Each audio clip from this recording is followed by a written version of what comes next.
F550 diesel that takes too long to start with the 7.3 diesel engine.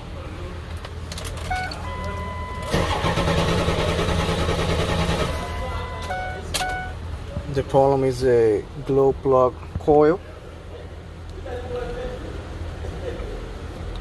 As you can see, this is the graph. When I turn on the key, you can see that it sends power to the coil.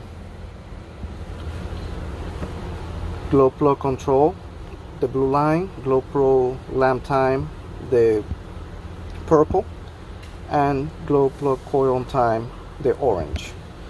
As you can see, when I turn it off and I turn it back on, you can see that the graph moves, meaning that it's sending power to the glow plug. Glow plug coil is here behind the AC compressor. Power comes in here